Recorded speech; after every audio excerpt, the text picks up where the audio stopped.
साथियों नमस्कार।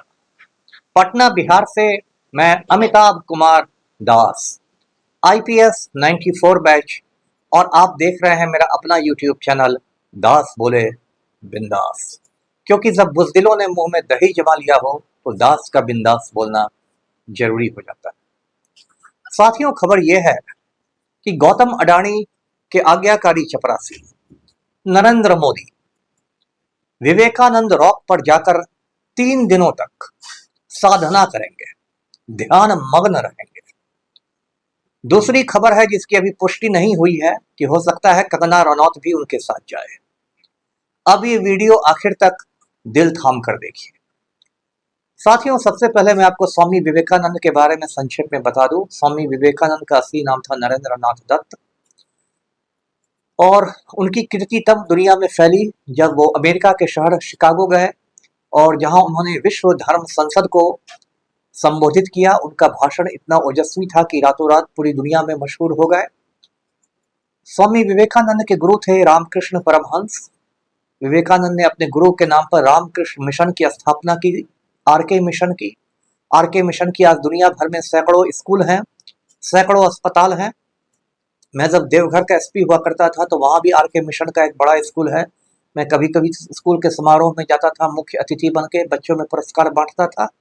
और दुनिया भर में आरके मिशन का कामकाज बहुत अच्छा होता है और वो लोग बहुत ईमानदारी से मानवता की सेवा करते हैं।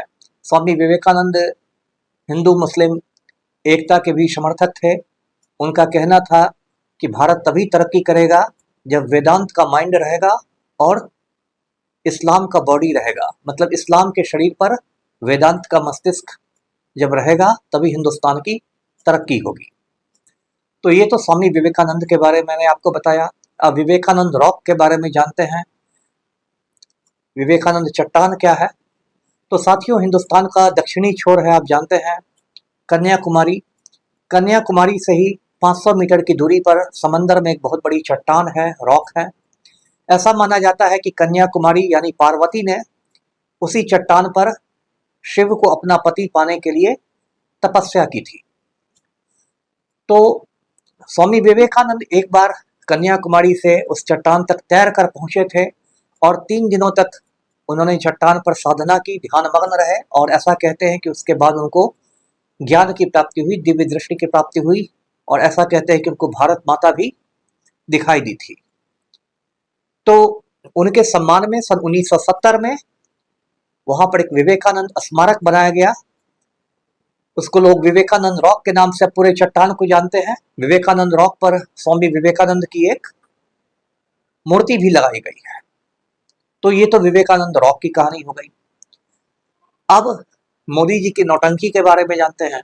मोदी जी ने घोषणा की है कि 30 मई यानी कल ही 30 मई है, 30 मई से लेकर 1 जून तक यानी 3 दिन, 30, 31 और 1 तक वे साधना करेंगे, ध्यान मग्न रहेंगे विवेकानंद रॉक पर जाके। कल चुनाव प्रचार समाप्त हो रहा है, 7वें चरण का भी चुनाव प्रचार कल समाप्त हो जाएगा। तो उसके बाद मोदी जी चले जाएंगे। आपको याद होगा कि पिछले चुनाव जब 2019 में समाप्त हुए थे, उसके बाद मोदी जी केदारनाथ चले गए थे और अनवरत नौटंकी उन्होंने की थी। साथ साथ गुफा में कैमरामैन भी गया था, क्योंकि मोदी जी आप जानते हैं कैमरा के इतने शौकीन हैं कि उनका बस चले तो शौचालय में भी कैमरामैन लेकर जाए। तो केदारनाथ गुफा में वो गए थे, भगवाधारी होकर गए थे, आंखें बंद करके। बिल्कुल लगता है गौतम अडानी को याद कर रहे थे कि अडानी का मुनाफा कैसे बढ़े। तो ये सब मोदी जी का चलता रहता है। अब इसको लेके जो उनके चेले हैं, जिनको अंतभक्त करते हैं, उससे बहुत उत्साह भी होगा। गोदी मीडिया आपको रात भर दिखाएगा, दिन भर दिखाएगा कि देखिए अब मोदी जी विवेकानंद रॉक पर जाएंगे, मोदी जी साधना करेंगे, ध्यान करेंगे, और ऐसा होगा वैसा होगा, बड़ी बड़ी बातें होंगी। अब मैं आपको याद दिला दूं कि मैं नरेंद्र मोदी को क्यों गौतम अडानी का आज्ञाकारी चपरासी कहता हूँ। साथियों, जब मोदी मुख्यमंत्री हुआ करते थे गुजरात के, तभी से गौतम अडानी के उनके बहुत मधुर रिश्ते हैं। ऐसे भी गुजरात में बिजनेसमैन लोगों की धूम मची रहती है। 2014 में जब मोदी प्रधानमंत्री बने तो उसके बाद कहा जाने लगा कि हिंदुस्तान में हम दो हमारे दो की सरकार है। मतलब 4 गुजराती मिलकर पूरे देश को चला रहे हैं। 2 गुजराती देश को बेच रहे हैं और 2 गुजराती देश को खरीद रहे हैं। देश को बेचने वाले 2 गुजराती हैं नरेंद्र मोदी और अमित शाह। देश को खरीदने वाले दो गुजराती हैं, मुकेश अंबानी और गौतम अडानी। तो ये हम दो, हमारे दो की सरकार आ गई। उसके बाद नरेंद्र मोदी गौतम अडानी पर इतने मेहरबान हुए कि 2014 में जब मोदी प्रधानमंत्री बने थे, उस समय गौतम अडानी का नाम दुनिया के अमीरों की सूची में 634वें नंबर पर था। ध्यान से सुनिए, गौतम अडानी दुनिया के अमीरों की सूची में 634वें नंबर पर था और एक दो साल पहले गौतम अडानी तीसरे नंबर पर पहुंच गया था। यानी कि मोदी जी ने रोज 18-18 घंटे जो मेहनत की गौतम अडानी का मुनाफा बढ़ाने के लिए, तो मोदी की मेहनत ने रंग दिखा दिया। और यदि हिंडनबर्ग रिपोर्ट नहीं आई होती तो गौतम अडानी पहले नंबर पर पहुंच जाता। अब आप बोलेंगे हिंडनबर्ग रिपोर्ट क्या है? तो हिंडनबर्ग अमेरिका की एक कंपनी है जो दुनिया भर के मतलब व्यवसायों पर, बड़ी बड़ी कंपनियों पर नजर बना के रखती है। हिंडनबर्ग रिपोर्ट जो आई वो एक बड़ी विस्फोटक रिपोर्ट थी। सैकड़ों पन्नों की इस रिपोर्ट ने बिल्कुल गौतम अडानी के सारे काले कारनामों की, जो कहते हैं ना, पोल खोल दी, कच्चा चिट्ठा सामने रख दिया। और हिंडनबर्ग रिपोर्ट ने दिखाया कि गौतम अडानी और उसके सहयोगियों ने किस तरह हिंदुस्तान को हजारों लाखों करोड़ों का चूना लगाया है, किस तरह हिंदुस्तान को लूटा है मोदी की मदद से। जैसे मैं एक उदाहरण देता हूं हिंडनबर्ग रिपोर्ट का, कि गौतम अडानी के एक भाई साहब हैं विनोद अडानी। हिंडनबर्ग रिपोर्ट में कहा गया कि विनोद अडानी ने मॉरिशस में बहुत सारी शेल कंपनियां खोल दी। अब ये जो शेल कंपनियां होती हैं, इसको हिंदी में आप समझ सकते हैं कि फर्जी कंपनियां, ये ऐसी कंपनियां होती हैं जो सिर्फ कागज पर रहती हैं। ऐसे इस कंपनी का कोई अता पता नहीं होता, सिर्फ कागज पर ये कंपनियां रहती हैं। लेकिन शेल कंपनियों में भी हजारों करोड़ का निवेश किया जाता है, वो निवेश भी कागज पर ही होता है। और उस निवेश के माध्यम से काले धन को सफेद धन में बदला जाता है, जिसको मनी लॉन्ड्रिंग कहते हैं, या हिंदी में धन शोधन। काले धन को सफेद करने का वो एक हथकंडा होता है। तो ये सारी बातें हिंडनबर्ग ने उजागर की।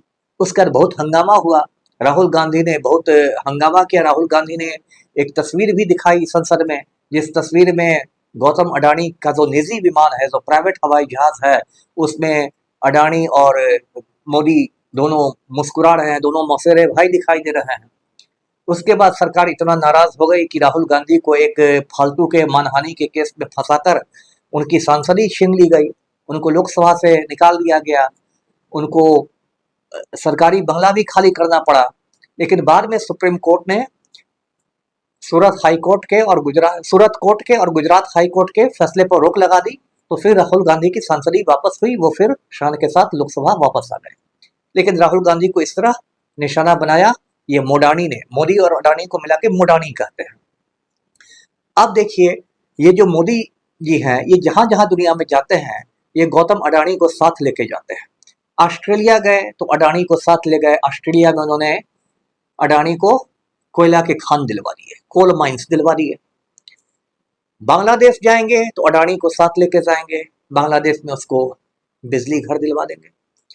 इजराइल जाएंगे, लंका जाएंगे तो अडानी साथ जाएगा, वहां उसको बंदरगाह दिलवा देंगे, पोर्ट दिलवा देंगे। तो ऐसी अडानी की महिमा है। ये पहली बार इस देश में हो रहा होगा जब प्रधानमंत्री किसी बड़े बिजनेसमैन को, बड़े पूंजीपति को अपने साथ लेके जाए और उसको चीजें दिलाए।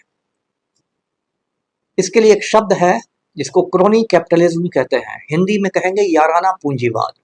याराना पूंजीवाद का मतलब ये होता है कि 3-4 पूंजीपति यार मिलके पूरे देश को लूटते हैं। तो 2014 के बाद से हिंदुस्तान में याराना पूंजीवाद का दौर है, जब नरेंद्र मोदी, गौतम अडानी, ये लोग मिलके पूरे हिंदुस्तान को लूट रहे हैं। और यदि आप उनकी लूट खसोट पर उंगली उठाइएगा तो कहेंगे कि अब तो हिंदू धर्म खतरे में है, तो क्या कीजिएगा? अब तो उनकी लूट खसोट पर कुछ बोल भी नहीं सकते। हो सकता है आपको देशद्रोही भी घोषित कर दिया जाए, हो सकता है कहा जाए कि आप टुकड़े टुकड़े गैंग में हैं, हो सकता है आपको पाकिस्तान का गिरिराज सिंह वीजा दिलवाने लगे। तो ये सब इनके हथकंडे हैं। अब देखिए इस देश में क्या हो रहा है।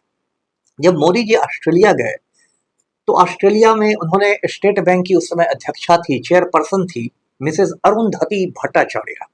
अरुंधति भट्टाचार्य को मोदी जी ने ऑस्ट्रेलिया बुलवा लिया। अब एक तस्वीर है सोशल मीडिया पर बहुत वायरल हुई थी।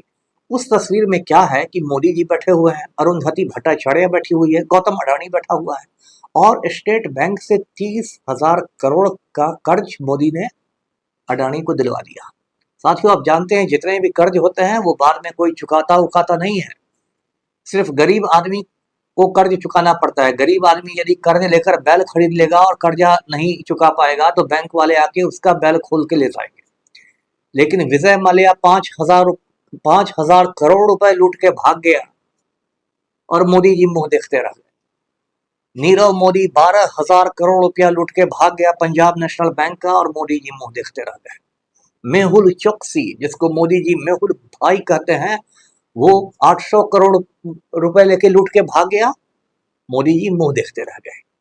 अमृतकाल जो है ना, इसमें जो बुलडोजर चलता है सिर्फ गरीब के घर पर चलता है, खपरेल के घर पर चलता है। कभी आप नहीं सुनेंगे कि नीरव मोदी के घर पर बुलडोजर चला और विजय माल्या के घर पर बुलडोजर चला। तो ऐसे हालात हैं। इस हालात से एक बात ये याद आई कि अभी तो भारत सरकार का रेल मंत्री है ना, अश्विनी कुमार वैष्णव, ये मेरा बैचमेट है। मैं 94 बैच का आईपीएस हूँ, ये 94 बैच का आईएएस है। हम दोनों साथ साथ मसूरी में ट्रेनिंग करते थे लाल बहादुर शास्त्री एकेडमी में। ये मुझसे कहीं ज्यादा समझदार निकला। इसने गौतम अडानी को पकड़ लिया और अडानी ने मोदी को कह के आदेश देके इसको भारत का रेल मंत्री बना दिया। तो देखिए, अभी मैं यूट्यूब बना रहा हूँ और मेरा बैचमेट भारत सरकार का रेल मंत्री है। तो आप अडानी की महिमा देखिए, महिमा को समझिए। तो इसलिए मैंने कहा कि नरेंद्र मोदी जो है वो गौतम अडानी का आज्ञाकारी चपरासी है और आम आदमी के लिए गौतम अडानी, ये नरेंद्र मोदी ने कुछ नहीं किया। आम आदमी के लिए उसने कहा था हर साल 2 करोड़ लोगों को नौकरियां मिलेंगी, 10 साल में 20 करोड़ लोगों को नौकरियां मिलनी चाहिए थी। अब सेना में नियमित बहाली भी बंद कर दी गई है, अग्निवीरों की बहाली हो गई और अग्निवीर 22 साल की उम्र में रिटायर कर जाएंगे। इससे बड़ा मजाक क्या दुनिया में होगा कि कोई लड़का 22 साल की उम्र में रिटायर कर रहा है और यहाँ मोदी जी 75 बरस की उम्र में पकी हुई दाढ़ी लेके एक और मौका मांग रहे हैं लोगों से। तो साथियों, दिल थाम लीजिए, क्योंकि विवेकानंद रॉक पर कल से बहुत बड़ी नौटंकी शुरू होने वाली है और मोदी जी वहां ध्यान लगाएंगे। हम लोग बचपन में एक कहावत सुनते थे, आपने भी सुनी होगी, कौवा चला हंस की चाल। जब कोई सड़ा हुआ आदमी किसी महापुरुष की नकल करता है ना, तो ये कहावत कही जाती है, कौवा चला हंस की चाल। तो मोदी जी विवेकानंद जैसे महापुरुष की नकल करने जा रहे हैं। कौवा हंस की चाल चलेगा, उससे कुछ नहीं होगा। बस मेरी चिंता ये है कि स्वामी विवेकानंद की आत्मा को अपार कष्ट हो रहा होगा कि आज कौन नौटंकी बाज राजा उनके यहाँ ध्यान लगाने आ रहा है। तमिलनाडु में डीएमके की सरकार है, स्टालिन वहां के मुख्यमंत्री हैं। मैं स्टालिन साहब से आग्रह करूंगा कि मोदी जी के तप ध्यान के बाद पूरे विवेकानंद रॉक को, विवेकानंद की पूरी चट्टान को सैनिटाइज किया जाए, धुलाया जाए, जिससे कि विवेकानंद रॉक को जो मोदी प्रदूषित करके जा रहे होंगे वो प्रदूषण मुक्त हो सके। वीडियो को लाइक कीजिए, शेयर कीजिए और चैनल को सब्सक्राइब कीजिए। धन्यवाद। जय हिंद।